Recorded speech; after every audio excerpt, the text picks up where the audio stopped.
Voy a contarte lo que sucedió, que el amor de Dios miró desde el cielo y me encontró a mí. Todo lo quiso compartir conmigo y me envió a Jesucristo. Me ama y es para mí. Me ama y es para mí. Capítulo 94. Novedades del Espíritu Santo. Tanta guardia habían puesto los gobernantes a las puertas de la ciudad que los hermanos, actuando con Pablo como ya con cualquiera de ellos, no se les ocurrió otra cosa mejor que descolgarle de noche por el muro, metido en una cesta grande. Para ello ayudó el tamaño menudito de Pablo, así que eso mismo hicieron. Y Pablo pudo huir. No estaba acostumbrado, pero el Señor le ayudó, ya que aún le quedaba mucho por hacer bajo la dirección del Espíritu Santo. Así que regresó a Jerusalén, de donde había salido. Pero una vez allí, ¿qué crees que hizo? Tratar de encontrar a los cristianos para reunirse con ellos. Claro, lo que pasa es que los cristianos al principio, y como es normal, no sabían si se trataba de una trampa, de un engaño o de qué, porque la verdad es que le tenían muchísimo miedo. Sin embargo, el Señor le ayudó a través de Bernabé, ¿te acuerdas? Era el hermano que había vendido de todo corazón su heredad y que había traído todo el dinero a los apóstoles para que lo dieran a los necesitados. Un corazón así sí que lo pilló a la primera. Realmente era una conversión, un cambio realizado por el Espíritu Santo en la persona de Saulo de Tarso. Increíble, pero cierto. Y más valía que todos le aceptaran, le perdonaran y le recibieran como hermano. Era complicado y tenían que usar de mucho amor cristiano, ya que muchos de ellos habían perdido a algún familiar o algún amigo por la persecución de Saulo. Entonces Bernabé, lleno del Espíritu Santo y de la revelación del Señor, les presentó a todos a Pablo el cristiano, convertido, cambiado y como un hermano precioso a quien el propio Señor había bajado del caballo de su orgullo y de su prepotencia para hacerle un humilde servidor del Evangelio. Y a Bernabé ya era más fácil que le creyeran. Así fue aceptado Pablo entre los hermanos de Jerusalén, donde pudo pasar un tiempito maravilloso con los apóstoles, conociendo de cerca a aquellos que habían estado con Jesús durante su ministerio y que habían sido testigos de su resurrección dentro de la ciudad de Jerusalén, aprendiendo de ellos y creciendo en la fe en su Señor. Pablo crecía y crecía en su conocimiento y en su amor al Señor Jesucristo, y también comenzó a visitar pueblos y ciudades cercanas al principio y más alejadas después. En una de las primeras ciudades que visitó, llamada Lida, había un hombre enfermo, llamado Eneas, al cual Pablo miró atentamente guiado por el Espíritu Santo y le dijo: «Hermano Eneas, Jesucristo te sana, levántate y haz pronto tu cama». Y así ocurrió.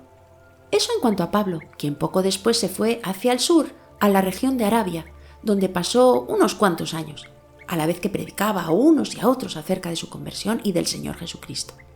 Y después volvió a Jerusalén para reunirse nuevamente con los apóstoles y estrechar lazos de amistad, tiempos de compañerismo con ellos, y para animarse, fortalecerse y aprender los unos de los otros acerca de las experiencias mutuas con Jesús. Y mientras tanto, por supuesto, el Espíritu Santo seguía haciendo milagros y maravillas a través de todos los demás apóstoles y de los hermanos en general. Así que Pedro, por su parte, fue avisado para ir a Jope, que era un lugar de bastante tránsito marítimo y de comercio, como a 30 kilómetros de Jerusalén. Allí acababa de fallecer una mujer creyente, muy querida por toda la ciudad. Se llamaba Dorcas y era costurera. Dorcas se había dedicado en cuerpo y alma a ayudar a todos los necesitados y a coser ropas para ellos. Así que todos la querían un montón. Dorcas quería lograr que la gente se convirtiera al Señor Jesús, a su amor, y por eso hacía todas esas buenas obras. Pero murió.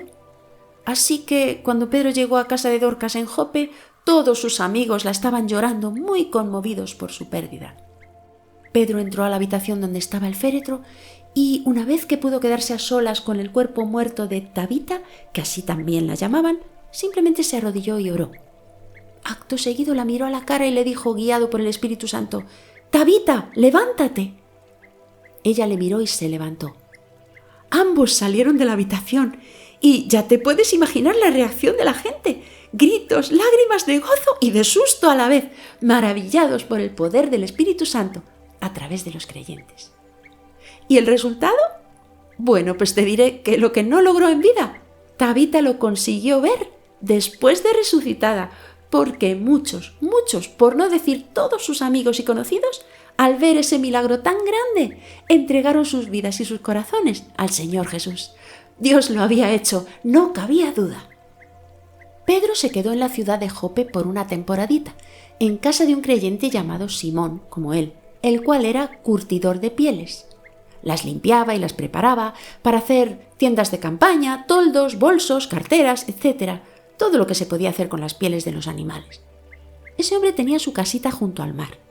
Era una casita con un acceso al tejado que era plano y en el cual se podía pasar un ratito muy agradable al fresquito del amanecer o en la tarde viendo la puesta del sol junto al mar.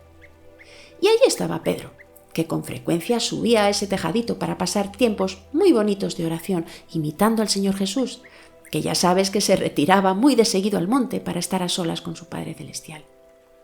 Y allí Dios le hablaba. Por cierto, en esta ocasión el Señor le hizo ver en una visión un lienzo que bajaba del cielo por las 4 puntas, conteniendo en su interior un montón de animales, de los que la ley tenía prohibido comer al pueblo judío. Ya sabes, conejos, cerdos y otros.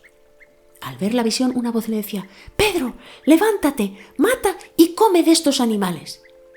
Pero Pedro, siguiendo la visión, le respondía, «No, Señor, para nada. ¿No ves que son animales inmundos prohibidos por la ley de Moisés?» Pedro estaba contrariado por la visión, no entendía nada. Además, se le repitió hasta 3 veces en aquellos días.